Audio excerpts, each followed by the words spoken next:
Hello and welcome to Lost Gotham TV. I'm your host Barry Michael, and this is the first episode of a brand new show exploring all things film. We're going to have segments reviewing bygone horror, science fiction, fantasy, and dark fiction movies you might have missed. We're going to be taking a look at special effects makeup techniques, including reviews of a lot of the resources out there for budding effects artists, as well as filmmaking techniques and tutorials to help you make your own fear-filled features packed with old-school practical effects.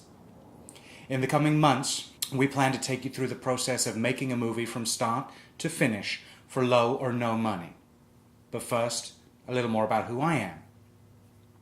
As I mentioned, my name is Barry Michael. I grew up in East London, Hackney specifically. For the past 14 years, though, I've called California home. So if from time to time I say something strange or funny, that's why. I am an award-winning artist, a writer, a filmmaker. For more than a dozen years now, I've been working towards my dreams of creating special effects makeups, writing novels, scripts, producing shorts, even a feature-length film. And I've spent a lot of time and money, and I've had a lot of help along the way, and you know, some of you guys may not have that same help, so I just want to kind of pay it forward for all of the help that I've received. And we're going to get to everything in time, but if we don't get to something quick enough for you and you need to know about it now, go ahead and drop me a line, either a comment below or an email, and I'll see if I can answer a few sooner. So, this is how it's going to work. Each month, I'm going to be putting out a video covering all of the stuff that I've been talking about. A movie review, special effects, or other filmmaking resource review, a tutorial or guide, and from time to time, other special content.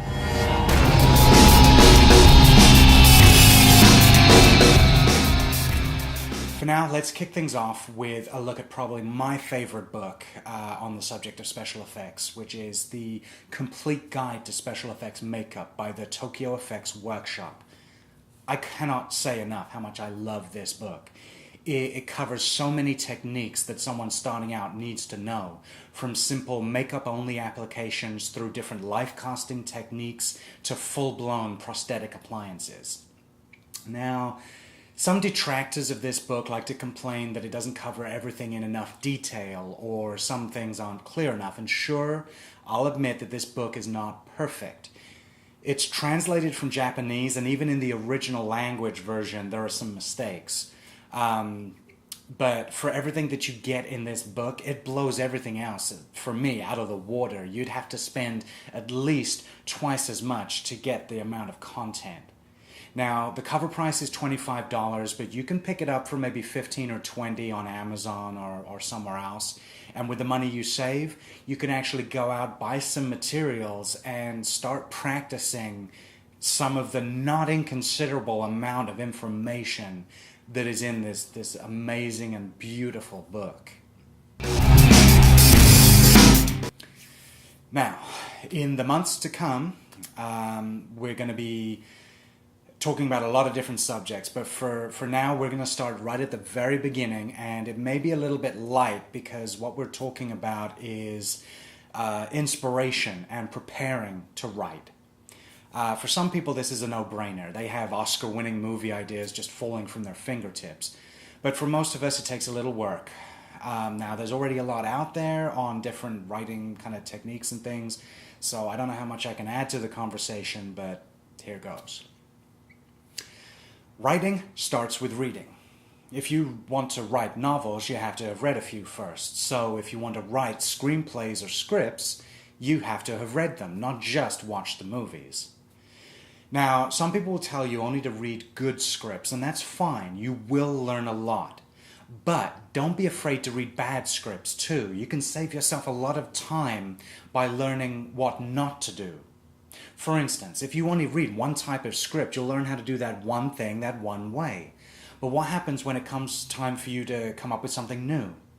By reading bad scripts too, you might find that it's already been tried and failed. But don't stop there. Think about it. Why does this work, but that doesn't? A great place to read scripts is Drew's Scriptorama. But I'm going to talk a little bit more about that next month, so when we're actually talking about writing. So for now, let's get back to ideas. Ideas can literally come from anywhere. A lot of people say, write what you know. Well, what if you're a kid and you may not know that much? Or if what you do know, maybe you think it's not that interesting. Well, you have two options. Do more, which, if you want to write a movie about a serial killer, I don't really recommend. Or at least read more. Both boil down to this: research. Every writer usually has to do some kind of research for a new project, even if they know the field that they're writing about.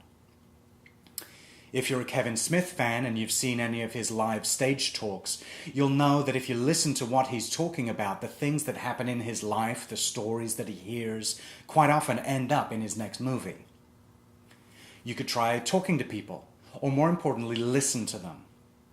You don't want to steal other people's ideas, but if they tell a funny story about something that happened to some guy sometime, ask them, do you mind if I write about that? Another good place for ideas is still newspapers, or maybe today a news blog. Read about local news, national news, even international news. Not just the big stories or celebrity gossip, but offbeat, strange little stories. The old adage is true. Sometimes truth is stranger than fiction.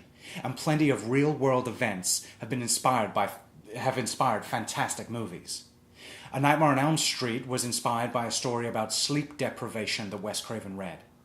Both Robert Bloch's Psycho, inspiration for Alfred Hitchcock's classic film of the same name, and the Texas Chainsaw Massacre were both inspired by the serial killer Ed Gein, and are two very different stories based on the same source material.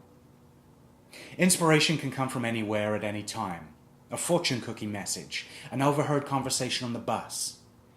You might be watching a movie or reading a book and speculate about what you think is going to happen in the story, and then if it doesn't happen that way, there, you have an idea. It might just be a small part of a story, but once you have that little bit exposed, you keep picking at it, and it will grow. Make sure to keep lots of notes. Professional writers keep notebooks, maybe even filing cabinets filled with ideas, partial stories, false starts, random scene ideas that are just waiting to be grafted together into a finished project. Okay, so maybe all that isn't enough. What about rewriting something? I don't know if anyone really likes remakes or reboots, but most of the time they're pretty bad. I'm going to talk about remakes in another upcoming episode, so for now I'll just mention one, probably the best in my opinion. 1982's John Carpenter's The Thing. It's definitely a great movie, but not everyone realizes that it's actually a remake of the 1951 film The Thing from Another World. Nothing against the original, but the remake is better on a lot of levels. It took 30 years for John Carpenter to make his version, and almost another 30 years for the prequel-sequel thing that really wasn't as good. John Carpenter's is still the best. But, let's get back on track. What you want to do is not just simply to redo something that's already been done. You want to reimagine it. Something like Jimmy Murakami and Roger Corman taking Akira Kurosawa's Seven Samurai and turning it into Battle Beyond the Stars. Okay, so that's about it. If you have any questions about where ideas come from, drop me an email or leave a comment below. I am going to leave you with a film recommendation which is a classic movie for me. It's a film that I grew up with and my friends grew up with. And it's one of those movies that it's so bad that it's good. And the movie is Hawk the Slayer. It's a fantasy from 1980. And it stars the late, great Jack Palance and John Terry, who younger audiences might know from TV shows like 24 or Lost, along with a host of great British actors who you might know their faces but not their names, like Bernard Bresslaw, Peter O'Farrell, William Morgan Shepherd, or Roy Kinnear. This film has everything that a great low-budget fantasy film should have. I mean, it has elves, dwarves, giants, wizards, witches, even semi-automatic crossbows. You can't beat that. Now, the special effects are a little laughable by today's standards, but there's just something about this film that stands the test of time. It's a little bit pricey for what you get. If you pick it up new on Amazon, it's about $25.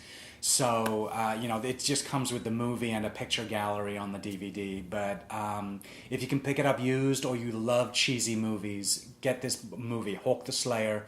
You will not be disappointed. All right, that's about it for this time. I'll see you again in about a month. Happy Friday the 13th, and I will see you next time.